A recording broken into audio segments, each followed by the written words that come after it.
Célébration de la journée de l'Afrique à Lagos au Nigeria par la banque panafricaine United Bank of Africa. Des détails tout de suite et dans ce journal. Et puis lancement de la campagne d'inscription pour le fonds d'appui au secteur informel. Lancement effectué par l'agence Emploi Jeunes.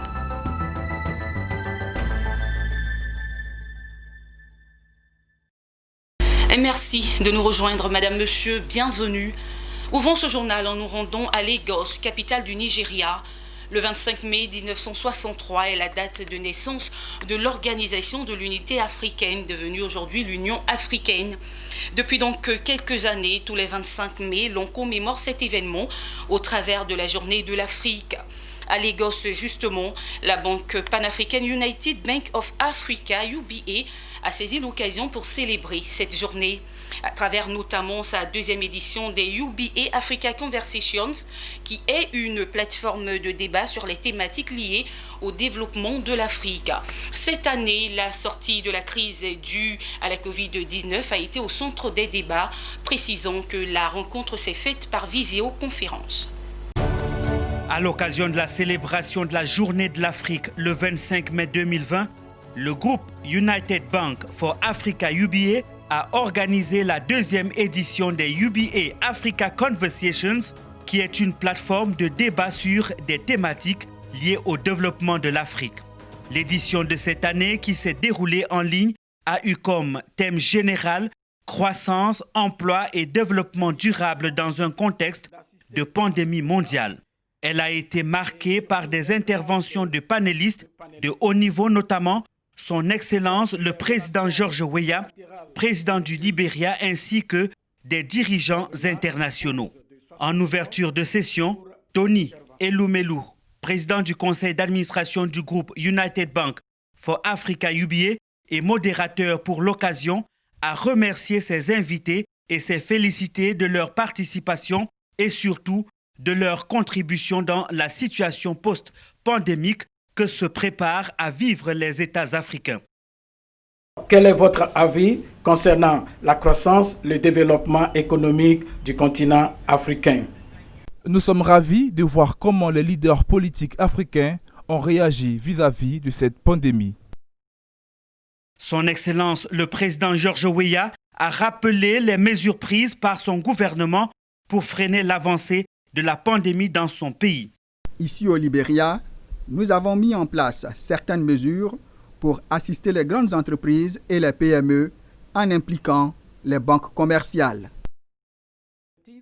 À la suite, son Excellence l'ambassadeur Georges Chikoti, le secrétaire général du groupe ACP, le sénateur américain Chris Coons et le représentant du PNUD Hashim Steiner ont l'un après l'autre salué les efforts des gouvernements africains dans la riposte contre la pandémie et l'aide apportée aux populations par les acteurs du secteur privé. Cependant, ils ont analysé les multiples opportunités de progression qu'offre cette pandémie pour le continent africain, notamment dans la technologie, l'éducation ou la digitalisation. C'est la responsabilité des gouvernements pour atténuer au défi du Covid-19.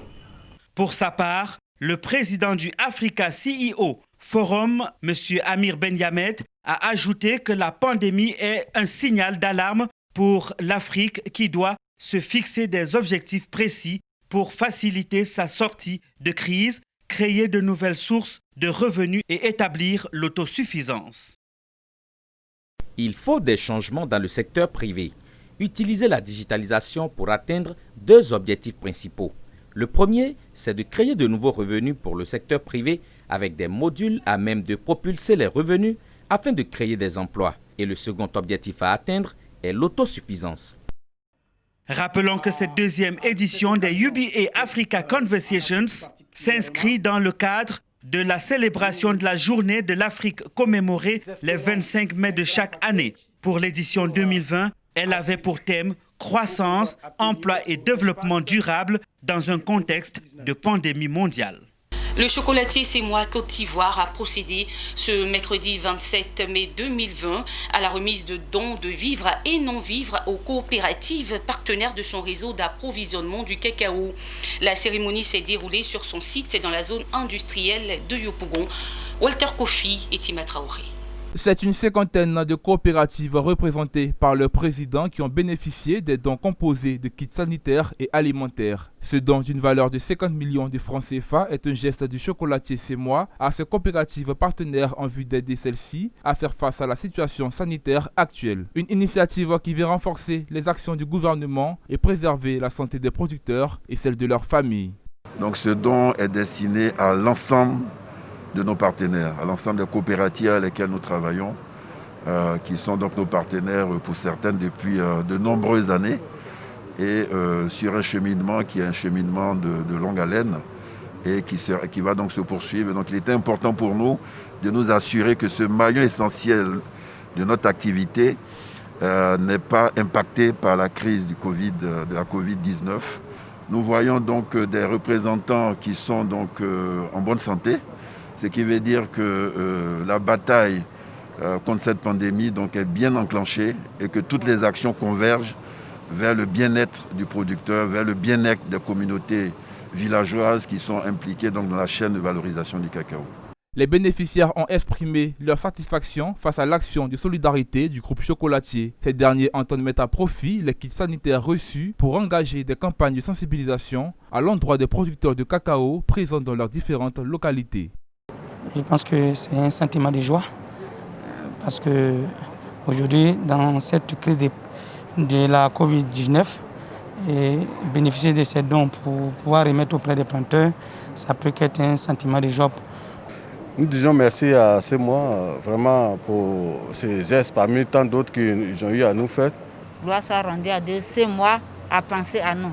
Donc je tiens à leur dire merci beaucoup. Nichée au cœur de la zone industrielle de Yopougon, l'usine ivoirienne de chocolatier français C'est Moi est une vitrine de la filière cacao made in Côte d'Ivoire. Au-delà de l'aspect sanitaire, le geste du groupe envers ses fournisseurs est une manière de remercier ces derniers pour leur travail abattu, assurant la qualité des produits C'est Moi dans le monde entier. En l'annonçant en titre, l'agence Emploi Jeune a procédé au lancement du programme d'inscription pour le fonds d'appui au secteur informel.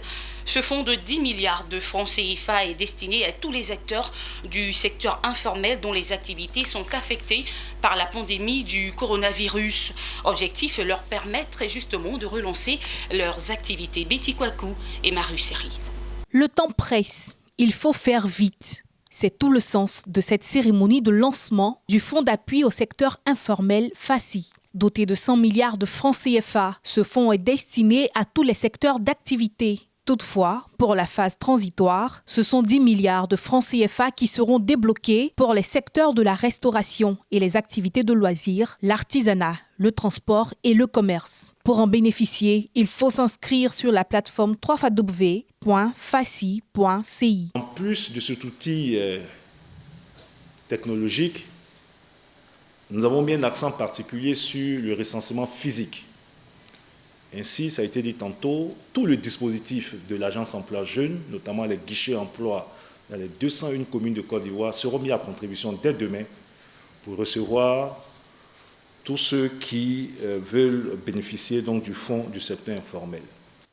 Il a été demandé aussi au démembrement des ministères sectoriels et à l'ensemble des chambres consulaires de désigner des points focaux dans les différentes localités afin de pouvoir aussi accueillir donc, des personnes qui sont demandeurs d'un soutien. La cérémonie de lancement de la campagne d'inscription au FACI a vu la présence des ministres de l'Artisanat, des PME et du budget. Ils ont remis symboliquement des chèques aux bénéficiaires du jour.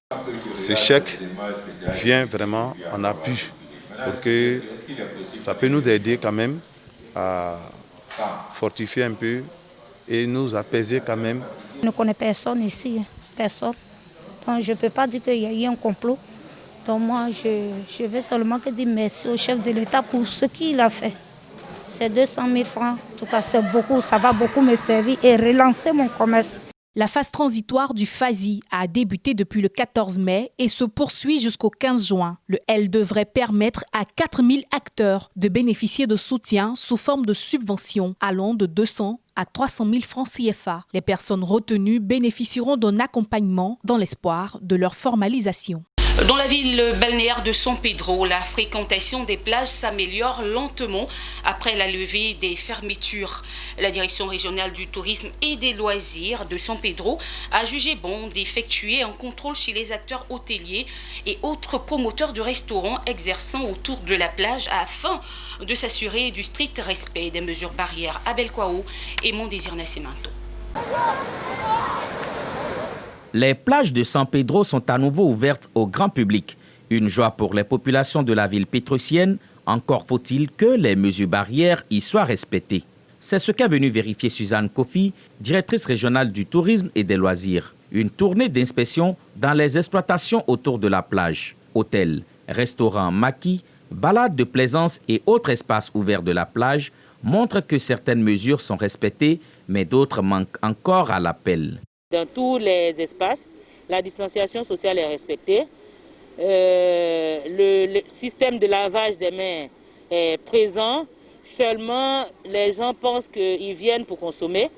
Donc, ils viennent faire usage de leur bouche, qu'ils n'avaient pas besoin de prendre des cache-nez. Nous leur avons instruit encore, avec l'appui du SG2 de la préfecture, de ce qu'ils peuvent avoir leur cache-nez au moment de consommer. Ils peuvent l'enlever provisoirement et puis après la consommation, le reporter.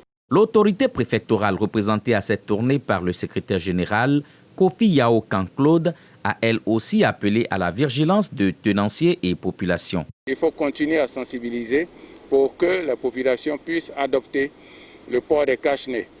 Pour ce qui concerne le système de lavage des mains, un peu partout, ces systèmes existent. Je pense que la population commence à intégrer les nouvelles mesures pour que la Covid soit un mauvais souvenir. L'autorité préfectorale de San Pedro et la Direction générale du tourisme et des loisirs comptent poursuivre leur inspection et la sensibilisation auprès de l'ensemble des acteurs de toutes les régions du Bas-Sassandra.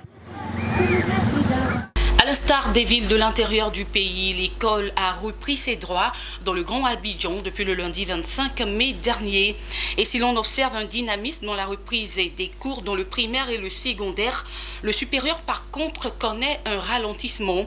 Notre équipe de reportage a pu faire le constat dans les universités et grandes écoles d'Abidjan où certains ont effectivement rouvert, d'autres privilégient des cours en ligne, tandis que certains attendent de mieux s'organiser avant de recevoir les étudiants.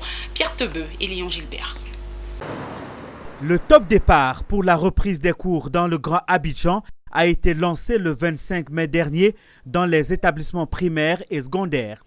Dans les grandes écoles et universités, l'on semble traîner les pas. La première escale de notre constat nous conduit à l'Institut international des affaires en entrepreneuriat, 2IAE, situé au quartier Palmeraie dans la commune de Cocody. Ici, toute une organisation a été réfléchie et mise en place par la direction générale à l'entrée et dans les classes pour lutter contre la Covid-19. Dans les salles de classe et amphi, seuls les étudiants de deuxième année sont autorisés à reprendre les cours tout en respectant les mesures barrières. C'est déjà un sentiment de joie que nous exprimons parce qu'on n'avait pas cette opportunité-là. Et là, on est venu se retrouver. C'est une grande joie. Depuis le premier jour, ils ont pris un jour spécialement pour nous expliquer tout ce qu'il faut faire comme mesure, tout ce qu'il faut changer comme habitude. Et puis, on est là, vous me constatez que ça va. On se sent en sécurité avec ces mesures-là. Voilà, on voit que ces mesures sont là pour nous protéger. Donc, même s'il y a des complications, on se doit de les respecter pour se protéger nous-mêmes et puis aussi tout le monde. Les nouvelles mesures prises par la direction pour lutter contre la propagation de la maladie semble salutaire, même si elle exige des coûts supplémentaires. Nous avons fait de la journée du lundi une journée type sensibilisation. On est allé jusqu'à installer des kits de contrôle de température à l'entrée de nos écoles. Ça veut dire que c'est une difficulté. Donc, nous sommes à l'espérance, nous sommes en train d'essayer. Aujourd'hui, ce n'est pas encore la grande affluence. Je pense qu'avec la sensibilisation que nous avons eue, les choses vont prendre. La deuxième difficulté, c'est d'abord les frais, les charges supplémentaires qui engagent l'école aujourd'hui. On n'avait pas prévu cela dans notre plan stratégique. Mais aujourd'hui, la pandémie faisant, il faut alimenter l'école en eau, à du savon, des soins ont été payés. C'est des charges supplémentaires que vont supporter les écoles. Après Cocody, cap sur la commune du Plateau à ISPA Business School, un établissement spécialisé dans les formations au business management de commerce international agréé par l'État qui forme des cadres dirigeants africains et des professionnels. Ici, seuls les membres de l'administration sont présents. On nous confie que les cours ont effectivement débuté depuis le 25 mai, mais par visioconférence et en ligne pour les auditeurs. La reprise présentielle est prévue pour le mois de juin dans le strict respect des mesures barrières. On ne pouvait pas laisser nos étudiants, nos auditeurs comme ça, donc on a tout de suite essayé d'adapter notre manière d'enseigner à la situation, à la crise. Et donc nous avons dû avoir des cours en ligne rapidement avec nos formateurs qui sont essentiellement des formateurs qui viennent des différents pays de l'international, parce que 80% de nos formateurs viennent des pays, soit de la France, du Canada, des États-Unis et autres. Donc on a dû nous adapter à la situation et à partir de là, tout le monde a pu suivre les cours en ligne et les cours se déroulent bien. Et nous pensons que très bientôt, nous allons reprendre les cours présentiels, en présentiel, à la faveur, bien entendu, de la décision du gouvernement ivoirien. Autre établissement visité, le groupe Instec à Trècheville. À l'entrée, la présence des seaux à robinet pratiques pour le lavage des mains change le décor quotidien. Dans la cour, un silence plat nous accueille. Dans ces lieux d'habitude bondés d'étudiants, l'administration s'attelle à préparer la reprise. Sont présents quelques délégués des étudiants venus assister à la réunion d'information sur les nouvelles mesures barrières contre la Covid-19. Pour le directeur des études, il était nécessaire de préparer les étudiants sur les nouvelles dispositions prises par l'Institut avant toute reprise des cours. Nous avons décidé de faire un bilan relatif à l'utilisation de notre plateforme que nous avons mise en place. Faire un bilan pour voir les points à améliorer quant à l'utilisation de la plateforme. Aussi, il nous faut changer un peu le décor des classes et c'est un travail de logistique assez énorme et donc nous avons commencé. La dernière étape de notre tour des grandes écoles et universités ce 27 mai nous conduit à l'université Félix Houphouët-Boigny à Cocody. Ici, les cours n'ont pas repris. Les responsables s'organisent pour une ouverture bien pensée. Dans leur projet, les autorités de l'université veulent désinfecter les amphithéâtres et les salles des travaux dirigés et mettre en place la logistique pour le respect de la distanciation sociale et trouver une solution pour les cache-nez aussi bien pour les étudiants que pour les enseignants. Il faudra certainement attendre le début du mois de juin pour voir toutes les grandes écoles, universités publiques et privées du Grand Abidjan totalement reprendre avec les cours. Vivement que cette crise sanitaire prenne fin très rapidement afin que les activités reprennent partout dans les nations. C'est la fin de ce journal. Merci de l'avoir suivi et à très bientôt. Au revoir.